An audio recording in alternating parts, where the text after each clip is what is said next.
Hi, I'm Rob Mitchell, Chair of the Gilsum Broadband Advisory Committee, which was commissioned by the Gilsum Board of Selectmen to investigate options to provide high-speed broadband internet service to every town, household, and business.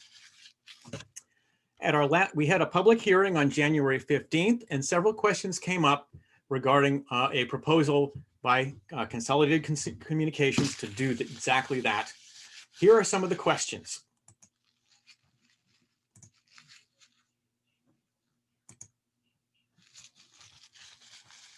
First of all, let me digress a bit. 81% of residences don't meet the FCC's definition of broadband, which is a minimum of 25 megabits per second download speed and 3 megabits per second upload speed. Those are pretty much outmoded. Most people say at least 100 megabits per second is the minimum to say you actually have broadband. We put out a request for information to get the names and addresses of all locations that had broadband. Anybody less than 25.3 is considered to be unserved. 60% of residents are either unsatisfied or very unsatisfied with their current internet service, if they have it, according to a survey that we did of the town residents. We had about 135 responses, 125, excuse me. So briefly, New Hampshire Senate Bill 170 is what got this process started. It is a tool for cities and towns to improve broadband internet service by partnering with companies that can build out infrastructure to deliver broadband to every residence in town. It lets towns pay for financing of improvements to a broadband infrastructure for unserved locations with a bond approved at a town meeting. The bond must be passed in an annual or special town meeting, and it must have 3/5 of voters approving it. That program didn't do all that well until something came along called the Chesterfield deal. The town of Chesterfield negotiated with Consolidated Communications to get the company to agree contractually to pay the full cost of a bond required to bring fiber to every home and business in that town. CCI would cover the bond costs over 20 years, regardless of how many customers signed up for the service. So they took the risk off the town and the payments off the town in terms of responsibility. This arrangement became known as the Chesterfield deal, and it's now a key cornerstone of broadband committee negotiations going on throughout the region with CCI and other internet service providers in the Southwest New Hampshire region. 15 area towns have either struck Chesterfield deal type agreements, or they're in the process of negotiating such agreements, which they hope to put forward at their town meetings this spring in March. So, which towns are moving forward with plans to bring fiber broadband to the towns? You can see on the left, these are towns where it's in process: Marlow, Sullivan, Hancock, Fitzwilliam, Francistown, Greenfield, Springfield, Temple, and Alstead. And then on the right, these are towns that have either contracted for or completed the build out of broadband, and every home and residence and business in those towns is going to have or has high-speed broadband. So the Consolidated Communications proposal, which came in response to an RFP sent out by the Gilsum Broadband Advisory Committee, requires a bond estimate of $567,125. CCI puts in an additional about $300,000, and that's a total of $867,125 to complete the job.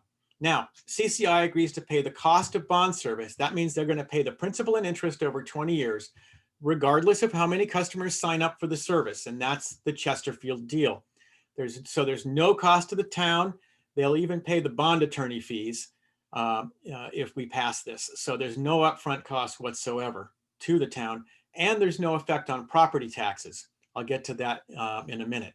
What they'll do is they'll add an $11 monthly fiber infrastructure build recovery fee onto the normal fee that they would charge for service, but you're not obligated to pay that unless you sign up. It'll be rolled into the price that you get for high-speed fiber broadband internet. Also, as part of the deal, all of Gilsum's town buildings will be connected at no charge, which means that the town will save on the current internet service provider charges that they're paying today.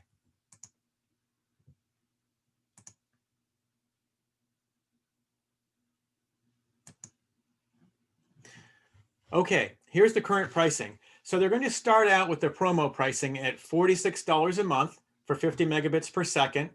It'll go up then to $81 a month for 1 gigabit per second. The regular price after a year would be $61 to $101, depending on the level of service you're looking for. However, there may be other promotional deals, and they need to compete in some areas of town with Comcast. So they're going to need to stay competitive in that regard.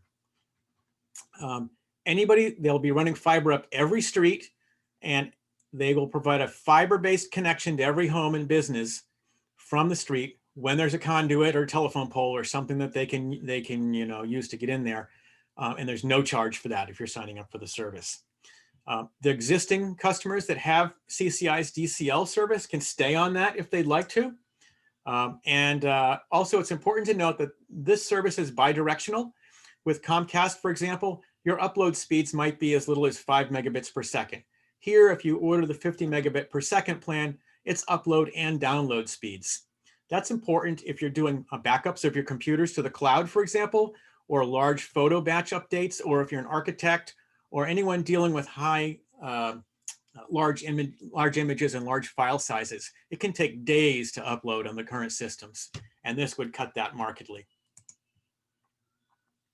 This is a slide from CCI going over those prices that we just talked about. Also, they have no data caps. Comcast just announced data caps. Once you've actually consumed a certain amount of data, they start billing you. I think it's $10 for every 50 gigabytes of data you consume, up to $100 in additional charges. They have no plans, they say, to add any kind of data caps to their plans. So, will having access to broadband affect my property taxes? The answer, and we asked our Avatar Associates, who is the Gilsum Town Assessor, no, it won't, because they do not use the availability of broadband to determine what your assessed value is for property tax purposes. But having broadband does have an effect on the sale of property. It makes it more saleable, and it actually increases its value, according to a study by the University of Colorado, by as much as 3.3%. So if you have a home and two identical homes and both are priced the same, the one with broadband is going to sell faster. Now, it's important to understand also that with so many local towns moving forward, if the surrounding towns all have fiber to every home and have high-speed internet and Gilsum didn't, that might actually have a negative effect on the ability to sell homes and the pricing in Gilsum. So there's a twofold effect there. So CCI says they're going to pay this bond, but what happens if they go bankrupt? Well, in their statement, they said that they provide for assignment of those obligations to any successor entity, which means any company that buys them out or takes them over if they merge, that company would need to take over the responsibility to continue the service and pay the bond. Should they actually go out of business, then we would still own the infrastructure and we could bid it out. There are 4 or 5 other ISPs in the area that might bid to actually provide service over that fiber infrastructure. And then we could have a contract for that. But I don't think CCI is going anywhere. They're a regulated telephone company in New Hampshire. They've been around for 125 years. They're also the 9th largest provider of fiber internet services in the US. They have a $1.35 billion in revenues. They have a good bond rating. And they serve over 500,000 customers in 23 states. Their revenues grew over the last 5 years from $775 million to $1.35 billion. This is despite the landline telephone business continuing to decline. And their net income margin, which is net income as a percent of total revenue, was 14.2% in 2019, which is pretty solid given the kinds of challenges that these highly competitive businesses face.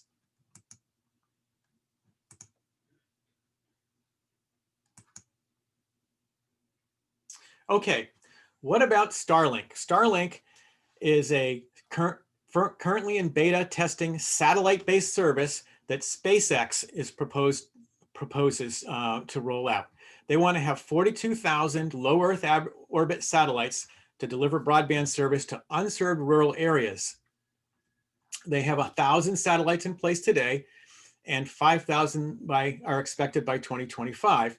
They expect it to eventually support 485,000 users at up to 100 megabits per second. It's important to note that there are 65 million people in rural America. So 485,000 is not going to provide broadband to everybody in the country. So there is a beta in place, and New Hampshire is also participating. There are a few people that have it. The upload speeds are limited to 23 megabits per second, and your actual speed can range from 50 to 150 megabits per second, they're saying, depending, of course, on weather and other factors. The latency, which is the basically the speed at which packets can be delivered in order, which is important for your video, they range from 20 to 40 milliseconds, which is sufficient for video. Fiber, however, is much, much better in that regard. One element of this that's also a concern is that you have to pay $500 for a satellite dish and then $100 a month. There are no lower cost options. They call it the Better Than Nothing beta program, and it's intended for areas that can't get fiber or other high-speed broadband internet services by cable or fiber. It's relatively expensive. It's not as fast or future-proof as fiber, which can go up to 5 gigabits per second to the home.